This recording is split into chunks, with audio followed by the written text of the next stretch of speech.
Hey everybody. Before we get started, I just wanted to take a moment to thank each of you and tell you how much I appreciate all the incredible support I've received from all my listeners and subscribers. You've all made this a great experience, and I look forward to an awesome new year in 2023. So, from my family to yours, I hope you have a wonderful holiday and a happy new year. Thanks for listening. And now, on to the story. I'm a winter caretaker at a national park in Alaska, and I've got some stories to share. By DarkNightTales. I'm a seasonal caretaker at a national park in Alaska. I won't say which one, because I still value my job, and I've been warned by my employers to keep my mouth shut about anything unusual I've seen during my time here. That being said, there are some very strange things I've seen over the last 3 years that I've held this position. I figured I'd share some with you. You may not even be aware of what a seasonal caretaker is, and that's completely understandable. Generally, it's not that exciting, if I'm being honest. I start my season when the park is closed for the winter, and it's my responsibility to make sure that the various cabins and public buildings are maintained, and that the snow is kept cleared from their roofs to prevent any damage, that sort of thing. It's a lonely job, and if you're a people person, it's probably not for you. It takes a bit of an odd duck to willingly put themselves into exile for 3 months at a time, knowing that there's no way out until the snow begins to melt and the plows can start clearing some of the access roads that lead out to my cabin. I do have a snowmobile that I can use to take the 3-hour trip to the nearest ranger station if I need to, but it's not like a quick trip to the corner store.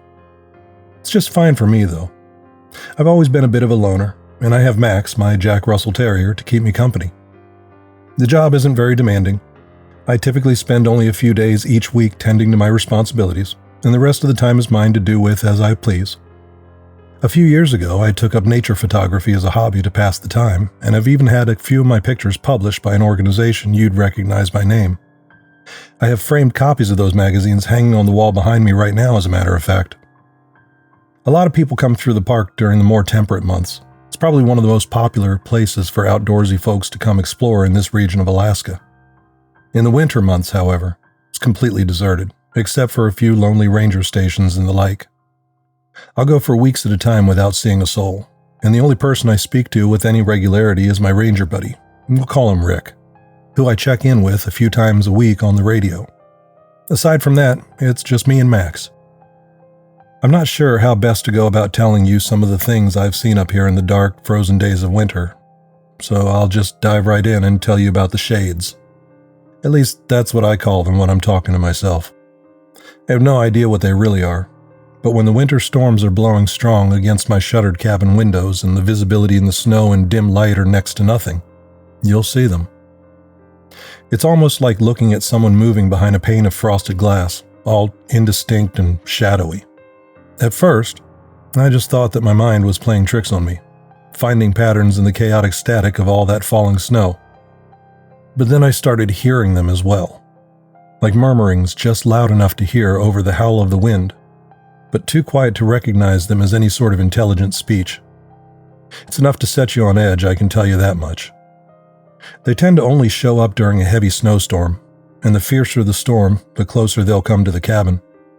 It's gotten to the point where I'll make sure I've locked my doors and windows long before nightfall if I know there's a storm coming. One time, during an especially nasty blizzard, I could actually hear them moving around my cabin, like some sort of nightmare parade. That night was bad. At one point, I actually saw and heard the doorknob on my front door turning, all slow and deliberate, accompanied by what sounded like soft scratching at the wooden surface.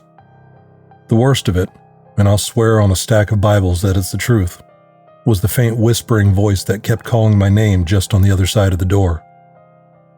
That went on for an hour or more, and even now, if I close my eyes, I can still hear that cold, hollow voice. It's what I would imagine a person would sound like if their soul were ripped out of their body. I suppose I'm being a little overly dramatic, but it's the only way I can describe it. Alive, but also lifeless. I don't know a better way to explain it. No reason to dwell on it, I guess. I will say that I'm not sure what would have happened if I hadn't remembered to throw the deadbolt that night. but I'm not interested in finding out. Just thinking about it makes me anxious. I mentioned it to Rick the next day after the storm had quieted, when I could get a radio signal out. I expected him to laugh at me for letting myself get all spooked by the dark, but he didn't. He very calmly and firmly told me that it was better not to talk about them at all, and to just make sure I kept myself locked up nice and tight when the heavy snowstorms came. I tried to prod him for more information, but he just refused to elaborate any further.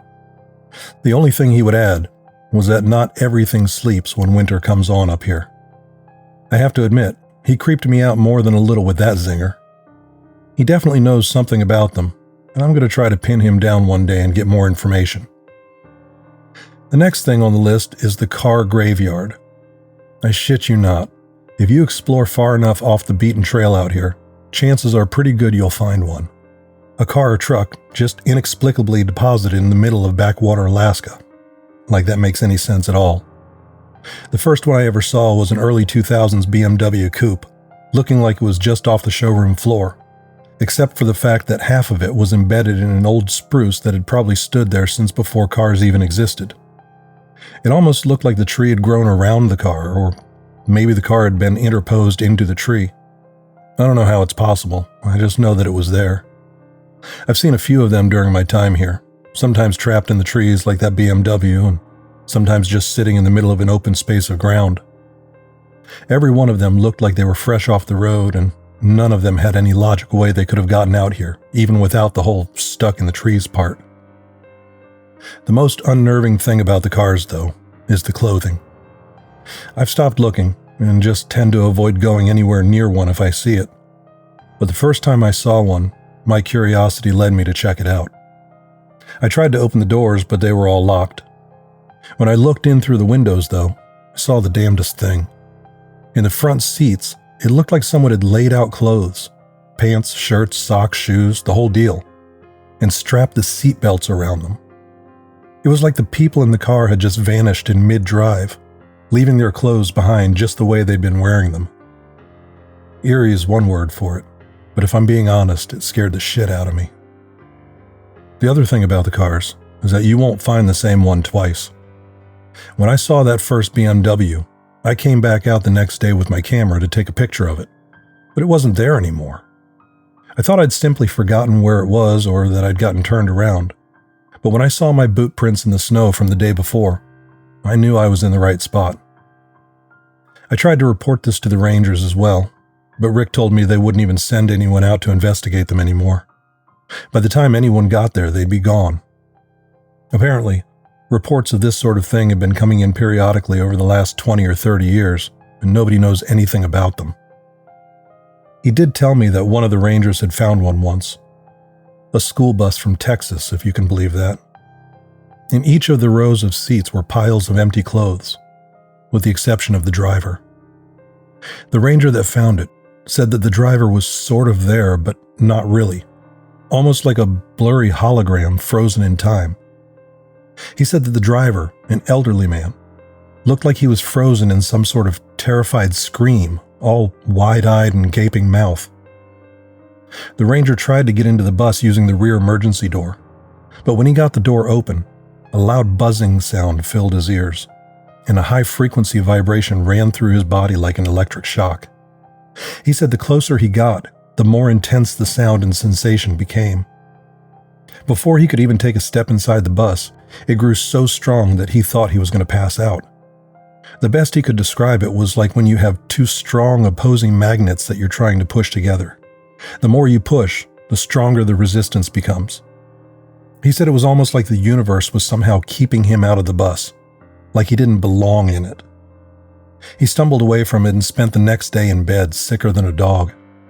When he came back out a few days later with some other rangers, the bus was gone.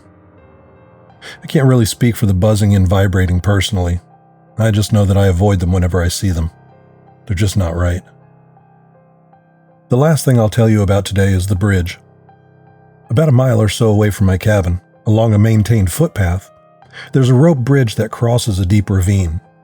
To the side of it, there's a bit of rock jutting out that's used as kind of an observation point. You know what I mean, where hikers will stop and take selfies along their trail to post to Facebook or Twitter or whatever.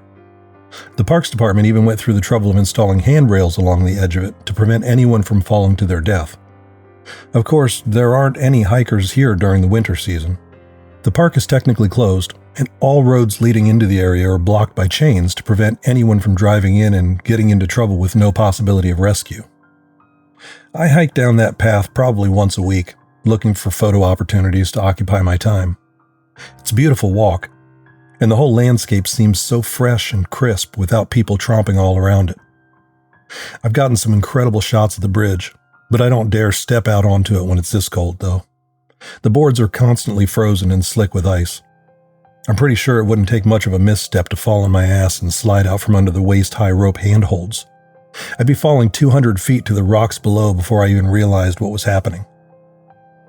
Here's the weird part, though.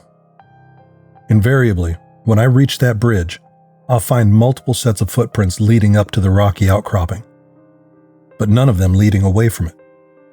They'll come from all different directions, some from the path and others straight out of the trees, but they all seem to stop at the edge of the ravine.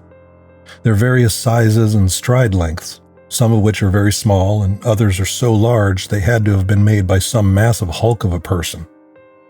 The first time I saw them, I was afraid that some trespassers had gotten too close to the edge and had fallen over. But when I spent the better part of a day making my way carefully to the floor of the ravine, I couldn't find any sign that anyone had been there besides me. I'll be the first to admit that I'm no tracker, but even I can tell when footprints in fresh snow lead up to a place and don't return.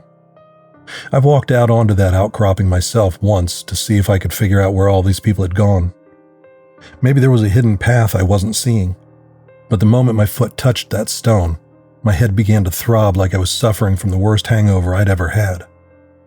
When I staggered back from it, the pain disappeared like it had never been there, and I was left with a pretty insistent nosebleed for the rest of the afternoon as my only souvenir. I didn't try again. Max won't even go anywhere near it. He'll start whining as soon as we start approaching that part of the trail.